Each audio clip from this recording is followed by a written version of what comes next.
네, 최현정의 증시전략센터 2부를 시작합니다. 2부에서는 중장기 우량주 매매 전략과 함께 전문가의 투자 노하우를 알아보는 시간을 갖겠습니다. 자, 1부에 이어서 2부에서도 부자클럽의 백룡수천님께서 함께 하시겠습니다. 백룡수천님, 네. 먼저 오늘 장에서 중장기 우량주 매매를 관심 갖고 계신 분들의 투자 전략 어떻게 가져가면 좋을까요? 일단 그 중장기 우량주는 그 눌림목 저점이 왔을 때 매수해서요. 길게 가져가시는 전략이 제일 좋고요. 항상 그 추세가 그 바닥에서 그 터닝 포인트가 나오는 그런 시점이 있습니다. 그래서 그런 시점에서 선침해 하신 다음에 장기간 보유하는 전략이 좋겠다는 말씀을 드리고요. 마찬가지로 고점에서는 항상 뭐 대량 거래를 수반하면서 그 박스권 고점에서 못 가는 경향이 있는데요. 그런 자리에서는 한 번씩 팔아주시는 전략이 좋겠습니다. 예, 알겠습니다. 이어서 전문가의 포트폴리오를 공개하는 시간이죠. 마켓 파워 시간을 갖겠습니다. 자, 전문가의 중장기 우량주 포트폴리오는 어떤 종목들로 구성이 됐는지 여러분들 많이 궁금하시죠? 먼저 백룡수천님의 포트폴리오 변화가 있었는지 살펴보도록 하겠습니다.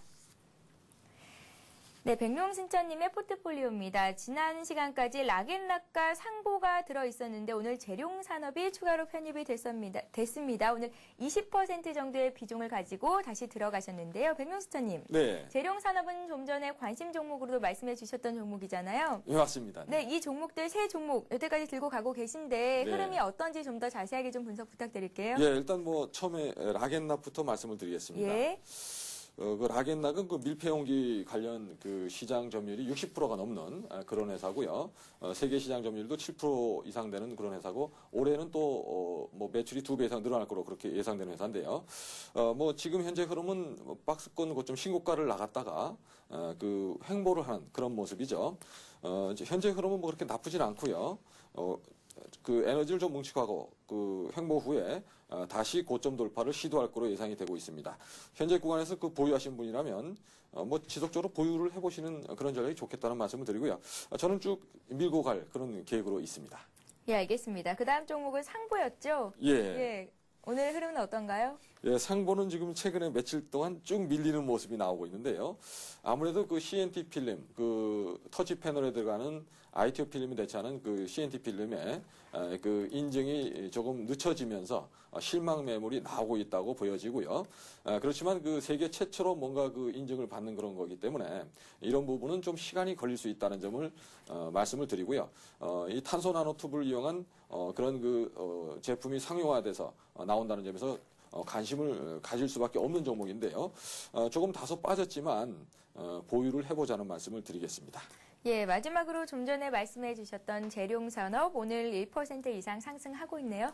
예, 재룡산업은 전일 종가로 이제 제가 편입을 했는데요.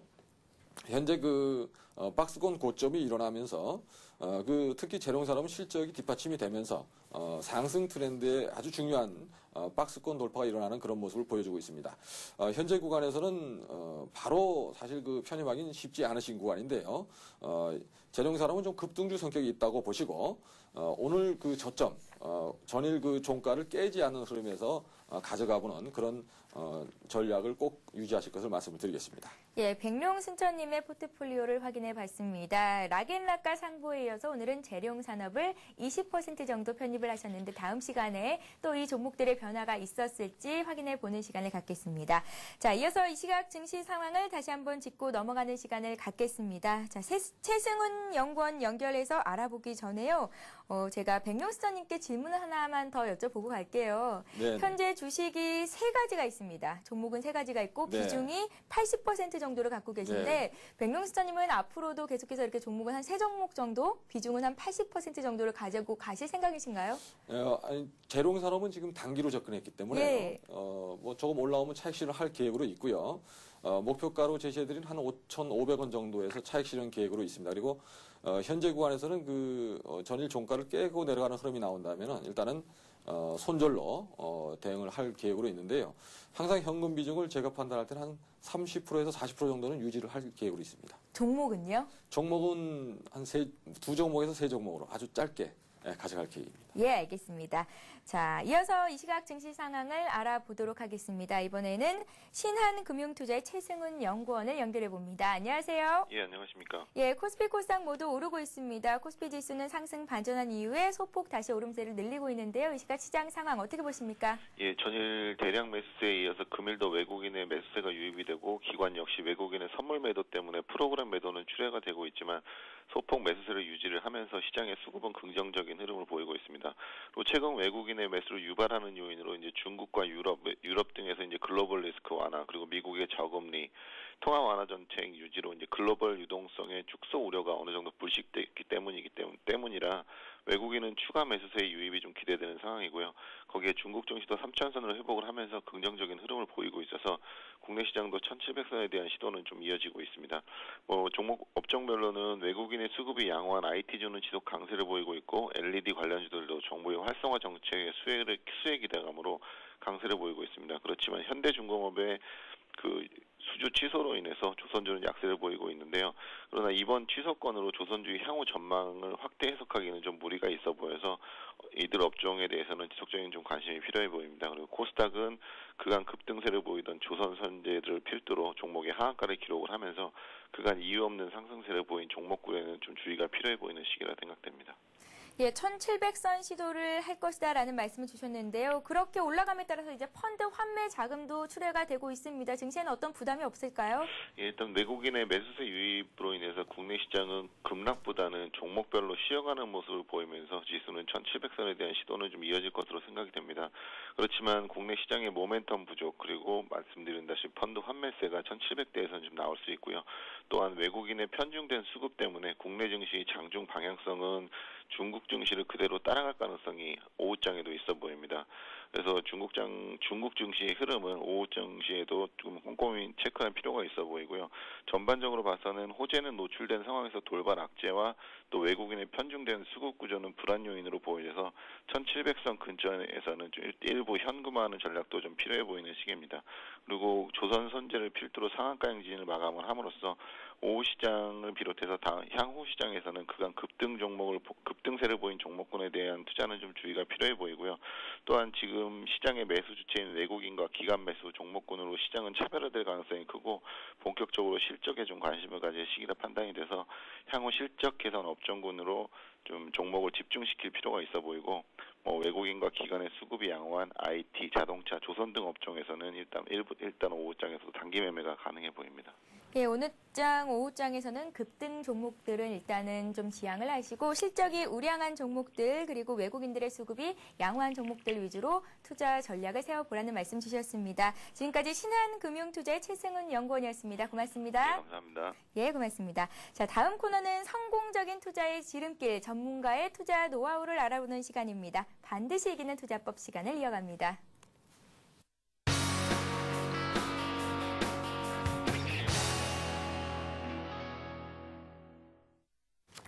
네, 투자자라면 알아야만 반드시 이길 수 있는 주식시장입니다. 오늘 반드시 이기는 투자법 강의를 시작해 보겠습니다. 백용스터님, 네. 오늘은 어떤 내용인가요? 오늘은 급등주를 박스권 돌파하는 급등주를 한눈에 포착하는 방법에 대해서 말씀을 드리겠습니다. 예, 매물 박스권 돌파 급등주는 급등주 중에서도 가장 강한 패턴이다. 이런 주제로 오늘 말씀을 해주실 예정인데요. 네. 시작해 볼까요? 예, 오늘 강의 드릴 내용은 급등주에 관한 거고요. 박스권 돌파 신고가를 나가는 종목들에 대한 것을 말씀을 드리는데요. 자, 우리가 신고가에 대한 의미를 정확하게 이해를 해야 됩니다. 신고가라는 것은 마치 올림픽에 나가서 세계 기록을 달성하는 것처럼 역사적으로 가보지 않은 자리를 가는 거기 때문에 매물권이 없고 투자자들이 모두 행복한 부자가 될 수 있는 주식 투자법이라는 말씀을 드리고요. 항상 바닥에서 계속 빠지는 종목들에 많은 관심을 가지시는데 진정한 투자자라면은 박스권을 돌파하면서 강하게 갈 수 있는 종목들을 대처 방안을 정확하게 알고 접근해보는 전략이 좋겠는데요.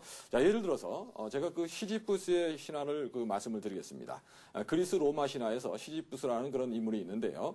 우리가 쇠공을 열심히 밀어 올리다가 언덕까지 어느 정도 올라가다 보면 또 밑으로 내려오고 올라가다 내려오고 이런 것을 반복하는데요.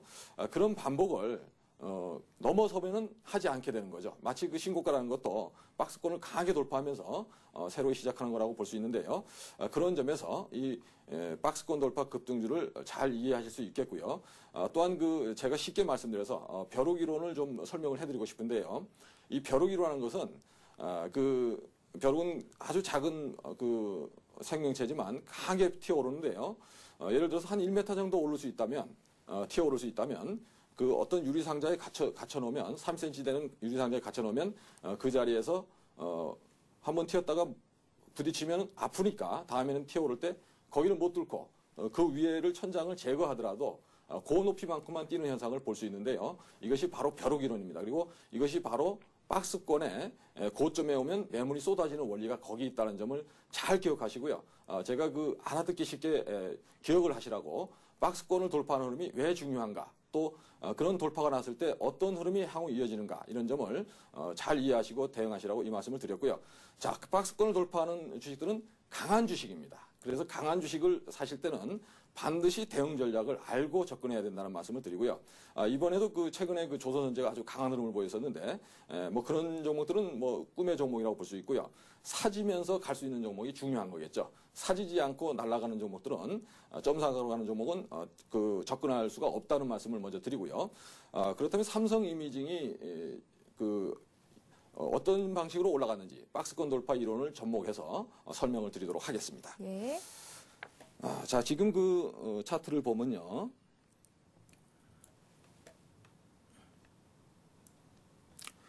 상장 시점에서 8,000원대에서 8,000원대 그 8,200원대 저점을 기록하고 첫날 기록하고 올라오는 모습이 나오고 있는데요. 잘 보이시는지 모르겠습니다. 네, 잘 보입니다. 백명 기자님. 예. 8,000원대 상장 후에 기록하고 나서 바로 다음 날 음봉이 떨어지면서 그 거래가 있었는데요. 이 거래량이 급감하면서 밀리지 않는 모습이 나오고요. 다음날 3일째 대량 거래가 터진 점을 강하게 돌파하는 모습이 나오고 있죠. 이런 강하게 돌파하는 지점이 바로 말하자면 신고가다, 이런 의미로 볼 수 있고요. 그 일봉상으로는 박스가 안 보여서 잘 모르시겠지만 새로 탄생한 주가가 그 신고가를 간다는 것은 바로 박스권을 돌파했다는 의미고요. 그런 점에서 받아들여야 되고, 이렇게 전고점을 돌파할 때 그 시점을 매수 시점으로 본다는 거죠. 그렇다면 9,300원을 전고점을 돌파할 때 매수권을 보시고요. 그 자리를 깨지 않으면 보유 전략으로 하는데, 그리고 나서 3일 연속 상한가가 나오는 모습이 나오고 있죠. 그래서 마이너스가 나오지 않으면 계속 보유하는 전략이고요. 그리고 4일째 돼서는 그 흔들림이 있으면서 상한가를 못 가는 모습이 나오는데요. 그래도 플러스일 때는 보유다. 다만 여기서 급등주에 대해서 투자 심리가 굉장히 중요한데요. 보통 투자자들의 심리상으로 상한가 3개 이상 가게 되면 50% 이상 차익이 생기기 때문에 차익 실현 욕구가 굉장히 강해집니다. 그런데 이렇게 차익 실현 욕구가 굉장히 강해짐에도 불구하고 주가가 밀리지 않고 고점에서 세워둔다는 것은 굉장히 강하다는 뜻이죠. 그래서 현재 그 고점에서 주가가 형성됐지만 플러스 흐름으로서 밀리지 않는 모습을 보여주고 있기 때문에 이렇게 강한 모습을 보여줄 때는 보유하고 버틴다, 이렇게 말씀을 드리고, 다음날 움직임을 보면 장중에 마이너스를 줬죠. 항상 마이너스를 줄 때는 대응을 하고 본다, 매도를 하셔야 되죠. 그래서 일단 1차 한번 차익 실현이 나왔고, 그 다음에 종가상으로 다시 플러스 흐름으로 됐기 때문에 재매수 전략으로 가고, 그 다음날 봉길이가 아주 짧으면서 음봉이 떨어지는 모습이 나오고 있죠. 자, 주가가 최소한 50% 이상 올랐다면 통상적으로 밀리는 게 정상인데, 위에서 세워두면서 안 밀린다는 것은 그만큼 대기 매수율이 굉장히 강하다, 이런 것을 의미하는 거고요. 이런 강한 종목은 그 장중의 흐름을 보고 판단할 수밖에 없고요. 주가가 위에서 세워주는 힘, 이것을 꼭 확인하셔야 됩니다. 그래서 현재 아직 현재 구간에서는 아직까지 마이너스 날 때는 일단 팔았지만 다음날 또 치고 나가는 모습이 있죠. 그래서 이런 전략으로 대응하시면 큰 흐름상으로 지금 그 3만 원 부근까지 대응이 된다는 말씀을 드리고요. 이런 식으로 대응하시고, 일단 세워두는 구간에서는 가져가지 않는 거죠. 급등주는 추세 흐름을 계속 이어갈 때, 강하게 이어갈 때 보유 전략이 좋다는 말씀을 드리고요. 자, 그럼 언제 또 재매수냐? 지금 바로 전고점을 다시 돌파하는 시점이 그 5월 한 10일경 정도에 나오는데요. 신고가는 항상 그 대기 매물이 하나도 없다는 거니까요. 다시 추가적인 랠리를 간다고 생각하고 또 접근이 가능합니다. 또 접근하신다면 충분한 수익을 또 거둘 수가 있죠. 그래서 이 누구든지 살 수가 있고 얼마든지 대응할 수 있는 그런 방법인데요. 다만 주의할 거는 마이너스가 나올 때는 전량 매도해서 조금 남겨두지 마시고 전량 매도해서 차익 실현하는 전략이 굉장히 좋고요. 이렇게 많이 오른 다음에 차익 실현한다면 안 보시는 전략이 언제까지 안 보시냐면 그 고점을 다시 돌파할 때까지 삼성임진 같은 경우는 72,500원의 고점이 나왔었는데요. 이 고점을 넘어가지 않으면 더 이상 이제 고점이 나왔으니까 안 본다 이렇게 생각하시고 싸도 접근하지 않는 전략이 바로 신고가의 박스권 돌파에 일어나는 그런 대응 방법이라고 말씀을 드리고요. 자, 그렇다면 최근에 이런 패턴과 같은 종목이 있죠. 이미지스를 말씀을 드려보겠습니다. 이미지스요? 예. 예. 박스권을 상향 돌파했던 종목인가요? 예, 그렇죠. 이제 그 신고가가 나가면서 상장 이후에 사실 그 장외 시장에서 비싼 값에 있다가 그 들어올 때 뻥튀기가 되는 경우가 굉장히 많은데요. 그런 그 주가에도 불구하고 고점을 돌파한다는 건 신고가 개념이죠. 바로 말씀을 드리겠습니다. 지금 뭐 접근하시라는 게 절대 아니고요. 설명해드리기 위해서 보여드리는 겁니다.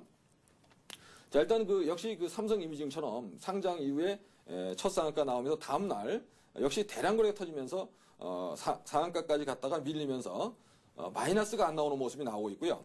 종가상으로 아랫꼬리를 길게 달면서 끌어올리는 모습이 나오고 있죠. 이런 모습은 굉장히 강한 모습이라는 걸 볼 수 있고요. 아랫꼬리를 길게 단다는 것은 그만큼 매수세가 강하다는 뜻입니다. 그리고 다음날 이틀 동안 급등했음에도 불구하고 봉 길이가 아주 짧으면서 더 이상 밀리지 않는 모습을 보여주고 있죠. 이러한 점은 추가적인 상승을 엿볼 수 있는 그런 구간이고요. 특히 밀리지 않으면서 거래량이 급감하는 모습을 보여주고 있는데요. 다음날 바로 그 고점, 이 고점을 돌파하면서 7,900원인데요. 그 고점을 돌파하면서 강하게 상한가 들어가는 모습을 볼 수 있습니다. 그래서 이런 그 매매 패턴은 뭐 끝까지 이 주식을 가져가서 수익을 내겠다 이런 것보다는 철저하게 대응한 다음에 적당한 수준에서 빠져나올 때 꼭 필요하신 그런 전략이고요. 특히 급등주는 항상 급락할 수 있다는 점을 말씀을 드리고 이 급등주에 대해서는 내가 뭐 전 자금을 가지고 한다 이렇게 보시기보다는 공부 차원에서 어떤 식으로 급등주들이 움직이는가 봐야 되기 때문에 내 자금의 한 10% 정도 가지고 한번 접근해 보는 건 좋고요. 또한 항상 이런 말이 있습니다. 벼랑 끝에서 1km 전까지만 가라 이런 얘기가 있는데 무슨 얘기냐 하면요. 우리가 좀 끝까지 수익을 내고 욕심을 내고 가려고 하다가 마지막에 벼랑에서 떨어지는 경우가 있죠. 이번에 그 이미지스처럼 마지막까지 내가 수익을 내겠다 이런 전략을 하다 보면 당할 수 있는데요. 급등주의 특징 중에 하나가 마지막 구간에서는 이런 소형주들은 점 상한가를 간다는 점입니다. 그래서 점 상한가를 갈 때 정말 위험하다. 이것을 아셔야 되고요. 보통 일반 그 시청자분들은 점 상한가 가면 무진장 세니까 내일 100주라도 사야지. 이런 마음으로 접근하시는데요. 절대로 그런 구간은 접근해서는 안 되는 구간이다. 특히 점 상한가는 모든 사람이 다 쳐다보게 만들면서 이제는 물량을 처분하겠다는 사인을 주는 거니까요. 그런 점을 항상 명심하셔서 대응하신다면 좋은 결과가 있을 거로 생각이 되고요. 이런 신고가에 대한 개념을 정확하게 아시고 접근하신다면 제가 판단할 때는 이 박스권 돌파 신고가에 대해서 한번 그 신규주들에 대해서 또 조사를 해보시고 연구하시는 그런 전략이 좋겠다는 말씀을 드리겠습니다. 예, 박스권을 돌파하는 급등주를 포착하는 방법에 대해서 들어봤습니다. 다시 한번 정리를 좀 해볼게요. 매수하는 방법이죠. 화면 통해서 준비했습니다. 예. 네, 매수하는 방법인데요. 1번, 첫 번째는 일단 강한 종목에 집중하라라는 말씀을 해주셨고, 두 번째, 거래량의 흐름에 주목해야 한다. 세 번째, 직전 고점을 넘어서면 매수한다. 그러니까 새로운 신고가가 나왔을 때 매수를 하라는 말씀이셨죠. 자, 두 번째는 매도하는 법에 대해서 정리를 좀 해보겠습니다. 예, 매도하는 방법입니다. 첫 번째, 추세 상승이 지속되는지 앞으로 더 오를 수 있는지를 일단 확인을 해봐야겠고요. 두 번째, 못 보던 대량 거래가 발생하면서 고점에서 5% 이상 밀리면 일단은 분할 매도로 대응을 해라라는 말씀을 하셨습니다. 3번, 마이너스 흐름으로 전환되면은 전량 매도를 하라는 거를 원칙으로 세우라는 말씀을 하셨네요. 예, 맞습니다. 보충 지금 설명을 조금 더 부탁드릴게요. 예, 일단 그 첫 번째 제가 강한 종목에 집중하라는 것은 강하다는 것은 보통 시장이 열리고 나서 급등주들은 9시에서 9시 30분 사이에 게임이 결정나는 경우가 굉장히 많습니다. 그래서 오후에 늦게 올라가는 걸 모르고 덥석 쫓아가시면 그런 경우는 강한 게 아니고요. 그날 팔고 넘어가야 되는 경우가 굉장히 많습니다. 그래서 강한 종목은 9시에서 9시 반 사이에 승부를 건다 이렇게 보시고 미리 전략을 그 전날 밤에 전략을 짜시고 접근하시는 전략이 굉장히 중요하다는 말씀을 드립니다. 또한 급등주에 대해서는 항상 분할 매도, 그 분할 매수 전략을 유지해야 되고요. 내 자금의 일부만 가지고 접근하는 전략이 좋고 항상 그 시선을 뗄 수가 없죠. 급등주라는 것은 항상 급락할 수 있기 때문에 시선을 뗄 수 없기 때문에 내가 자리를 비워야 된다면 어느 일정선을 깨졌을 땐 자동으로 로스컷이 나가는 그런 그 매매 방법을 항상 하시면서 박스권이 계속 올라갈 때 그 지지 라인을 계속 높이면서 대응해보는 전략이 중요하다는 말씀을 드리겠습니다. 예, 알겠습니다. 자, 알아야만 승리할 수 있는 주식시장. 오늘은 백룡순천님께 급등주를 한눈에 포착하는 방법에 대한 강의 내용을 들어봤습니다. 자, 이번 시간은요, 톡톡 씹어먹는 비타민을 하나 또 드리는 시간이죠. 비타민 퀴즈 시간인데요. 오늘도 퀴즈 잘 들어보시기 바랍니다. 네, 오늘의 퀴즈 문제입니다. 주식 시세를 예측하는 지표 중에 하나로 매일 종가를 기준으로 산출한 평균치를 차트에 옮겨놓은 연장선을 뭐라고 할까요? 1번 이동평균선, 2번 일목균형표입니다. 자, 정답을 아시는 분들은 샵의 5588번 상담 받고 싶은 문자, 그 종목과 함께 문자 메시지를 보내주시면 저희가 친절한 상담과 함께 이렇게 또 추첨을 통해서 다양한 전문가들께 직접 상담을 받을 수 있는 하이리치 무료 이용권도 드리도록 할 테니까요. 여러분들의 많은 참여를 부탁드리겠습니다. 자, 최은정의 증시전략센터 3부에서는 전문가와 함께 오후장 투자 전략에 대해서 세워보는 시간을 갖겠습니다. 잠시 후 3부에서 뵙겠습니다.